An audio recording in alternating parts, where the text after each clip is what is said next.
سعودی عرب کے مفتی اعظم نے فتویٰ دیا ہے جی عید میلاد منانا اسلام میں اضافہ ہے، اسلام میں ویلڈنگ ہے، ٹاٹ کی پیوند کاری ہے۔ نبی صلی اللہ علیہ وسلم نے اپنی زندگی کے اندر جتنے ربیع الاول آئے کبھی عید میلاد نہیں منائی۔ مجھے کل ہی کسی بھائی نے کلپ بھیجا حضرت قادری صاحب کا، وہ کھول کے بیٹھے ہیں کتابیں،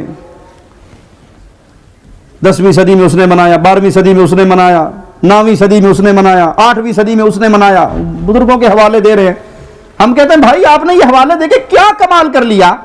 یہ تو ہم خود مان رہے ہیں کہ یہ کام شروع ہوا ہے 6 صدی ہجری کے لاسٹ میں۔ ملک مظفر نے، شاہ اربل نے اس بدعت کی بنیاد رکھی۔ اگر آپ کو دعویٰ ہے ایمان کا، عقیدے کا، تو مجھے دکھاؤ ابو بکر نے منایا، عمر، عثمان، طلحہ، سعد، سعید، زبیر رضوان اللہ علیہ مجمعین نے منایا؟ صحابہ کا دور جس کے بارے میں پیارے نبی نے فرمایا تھا بہترین دور میرا، پھر میرے بعد، پھر اس کے بعد، تابعین نے منایا، تبع تابعین نے منایا، محدثین نے منایا، ائمہ دین نے منایا۔ یہ تو 6 صدی ہجری سے آپ نے اس کی بدعت کی بنیاد رکھی ہے، اور آپ اب پیش کر رہے ہو پبلک کے سامنے کتابیں کھول کے کہ دیکھو جی فلاں نے منایا۔ 6 کے بعد تو یہ بدعت کسی نہ کسی صورت میں باقی رہی، اور جو وقت گزر رہا ہے اس بدعت کے اندر خباثتیں اور بھر رہی ہیں۔ سینما کے اندر بھی فلمیں اس دن خوشی کے ساتھ چلائی جاتی ہیں۔ ملتان کے اندر چادر شریف والی ایک سرکار ہے، اس نے 70 فٹ لمبا اور 4 فٹ چوڑا کیک بنایا ہے، میں نے اپنی آنکھوں سے دیکھا۔ 1400 کلو مکھن ڈلا ہے اس میں، 5000 انڈے ڈلے ہیں، 600 کلو چینی ڈلی ہے، 600 کلو میدا ڈلا ہے۔ ملتان میں جس کے پڑوس میں محمد کو ماننے والے تھر کے اندر اس کے بچے بھوک سے مر گئے صلی اللہ علیہ وسلم۔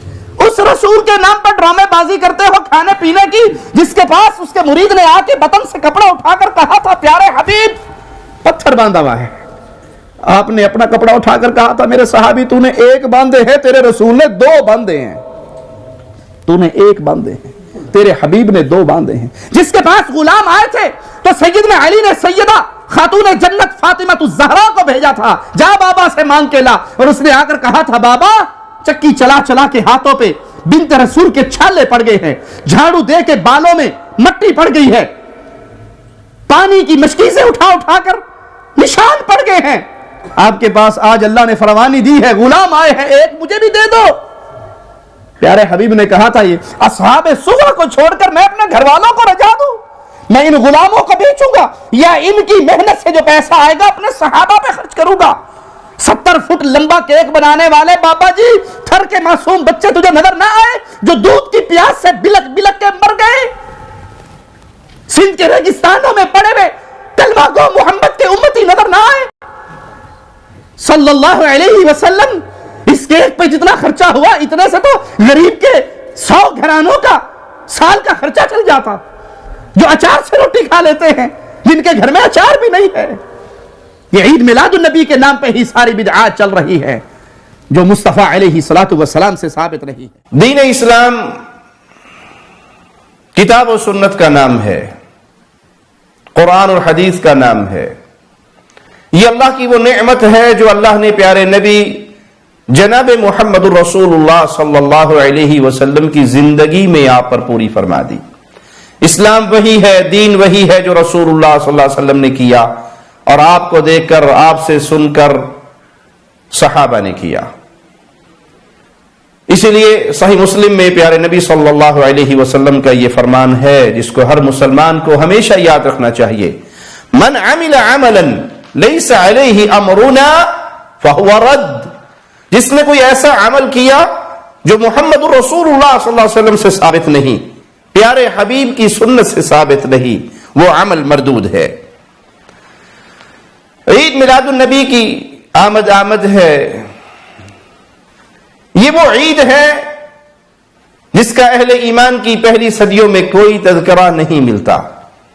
6 صدی ہجری میں اس کی ابتدا موصل کے بادشاہ ملک مظفر نے کی، جس کو منانے والے بھی تسلیم کرتے ہیں کہ اس عید کا تذکرہ نہ تو پیارے نبی صلی اللہ علیہ وسلم کے دور میں، نہ آپ کے بعد جو وہ بہترین ادوار جن کی آپ نے گارنٹی دی اس دور میں اس کا وجود نہیں تھا.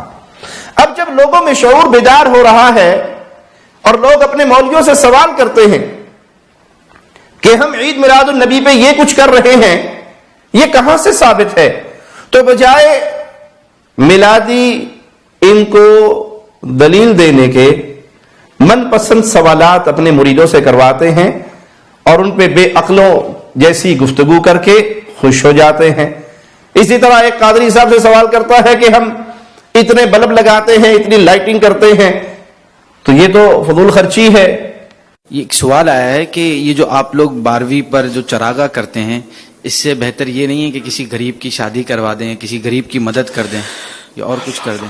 اگر یہ دین ہے، اگر یہ اسلام ہے، تو قادری صاحب کو قرآن حکیم کی آیت پڑھنی چاہیے تھی، رسول کریم صلی اللہ علیہ وسلم کی حدیث سنانی چاہیے تھی. نہ ان کو قرآن کی آیت نصیب ہوئی، نہ پیارے نبی کی حدیث، کیونکہ ان دونوں لحاظ سے یتیم ہے. اس مسئلے پہ ان کے پاس ان دونوں چشموں سے کوئی دلیل نہیں ہے.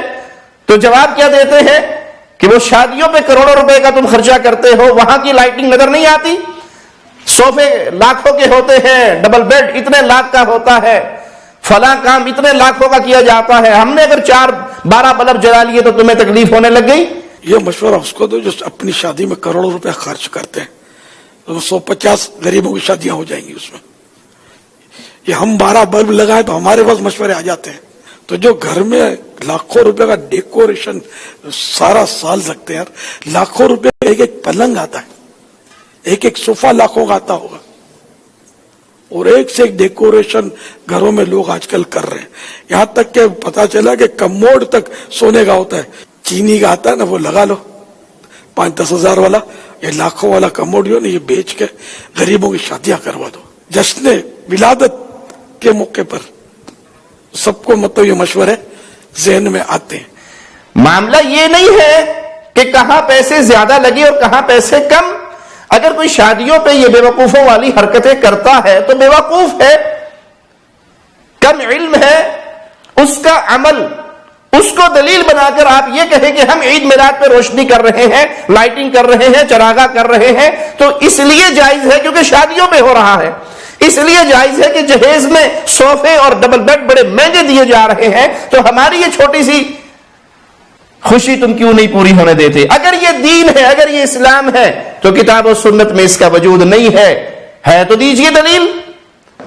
اٹکل پچو سے کام نہیں چلے گا کہ آپ کسی کی شادی پہ ہونے والے اخراجات کو دلیل بنا کر اسلام میں ایک ایسا عمل ثابت کر دیں، شامل کر دیں، مسلمانوں کو ایسا عمل دے دیں جس عمل کا اسلام سے کوئی تعلق نہیں.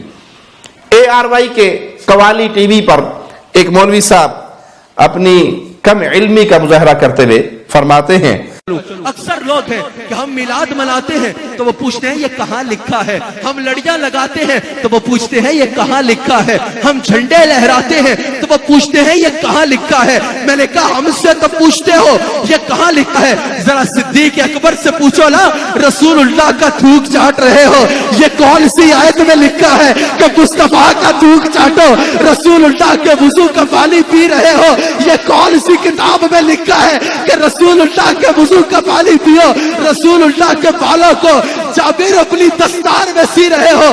قرآن کی کس آیت میں لکھا ہے کہ مصطفیٰ کا تھوک چاٹو اور ان کے بالوں کو دستار کی زینت بناؤ؟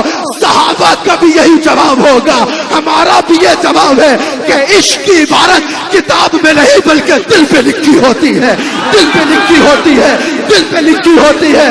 کسی نے مجنون سے پوچھا، مجنون لیلا کی گلی کے کتے کے پاؤں چومتا ہے، مجنون نے کہا تو ذرا مجنون بن کے تو دیکھ، عشق کی عبارت کتابوں پہ نہیں بلکہ دل پہ لکھی جاتی ہے.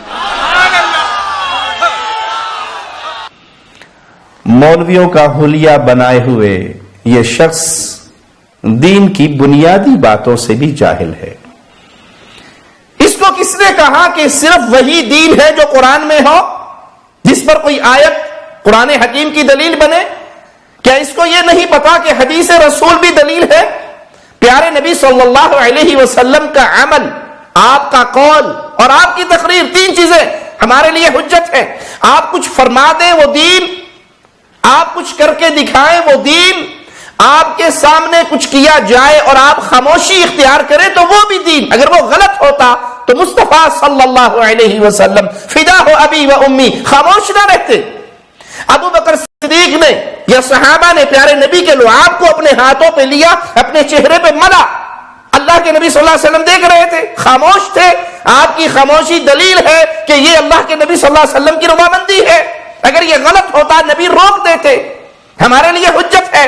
آپ وضو کر رہے ہیں, صحابہ آپ کے مبارک پانی کو, وضو کے پانی کو اپنے جسموں پہ مل رہے ہیں, آپ کے ماتھے کے پسینے کو اپنے جسموں پہ مل رہے ہیں, اور نبی دیکھ رہے ہیں. یہ ثابت ہوا کہ یہ حدیث رسول سے ثابت ہے. آپ اپنے بالوں کے منہ مبارک کے تبرک دے رہے ہیں اور صحابہ لے رہے ہیں. جس طرح قرآن حجت ہے ویسے حدیث حجت ہے, نبی کا فعل بھی حجت ہے, نبی کا قول بھی حجت ہے, اور تقریر بھی حجت ہے. آپ نے یہ سارا کچھ ہوتے ہوئے دیکھا, خاموشی اختیار کی, ہمارے لیے دلیل بن گئی. لیکن یہ بتائیے کہ صحابی نے موم بتیاں جلائی, چراغ جلائے 12 ربیع الاول پہ؟ کسی صحابی نے جلوس نکالا؟ یہ جو حرکتیں آپ کر رہے ہیں, جن کے لیے دلیلیں آپ نے ایسی اپنے پاس سے تلاش کر اپنے مریدوں کو خاموش کروانے کے لیے جھوٹ کے نام پہ پھیلا رہے ہیں, اس کا کوئی وجود پیارے نبی صلی اللہ علیہ وسلم کی زندگی سے یا پیارے نبی صلی اللہ علیہ وسلم کے صحابہ کی زندگی سے ہے تو دیجئے. قرآن حکیم کی کوئی آیت پیش کیجئے اس تیسری عید پر, رسول کریم صلی اللہ علیہ وسلم کی کوئی حدیث پیش کیجئے اس تیسری عید پر, صحابی کا کوئی عمل پیش کیجئے کہ آپ نے اس دن یہ صحابہ نے یہ عمل کیا اور آپ خاموش رہے, جلوس نکلے اور آپ خاموش رہے, چراغ جلے اور آپ خاموش رہے, قوالیاں ہوئی, ڈھول بجے اور آپ خاموش رہے. اور اب تو اللہ معاف فرمائے, انا للہ و انا الیہ راجعون. اس عید کے نام پر وہ کچھ ہو رہا ہے جس سے رسول اللہ صلی اللہ علیہ وسلم نے منع کیا. عورتیں بن ٹھن کے نکل رہی ہیں, میک اپ زدہ چہروں کو لے کر نوجوانوں کو مصیبت اور فتنے میں مبتلا کر رہی ہیں. سینما گھروں پر بورڈ لگ رہے ہیں, عید میلاد النبی کی خوشی میں 4 شو. یہ کون سا دین ہے؟ مولوی صاحب اس کے ذمہ دار آپ ہیں کہ آپ امت محمدیہ کے چہرے کو پیارے نبی کی فرمانبرداری سے موڑ کر شیطان کے راستے پہ چلا رہے ہیں, ان کو ڈانس, گانے, باجے اور فلموں کی دنیا میں دھکیل رہے ہیں. اس کا جواب قیامت کے دن آپ کو دینا.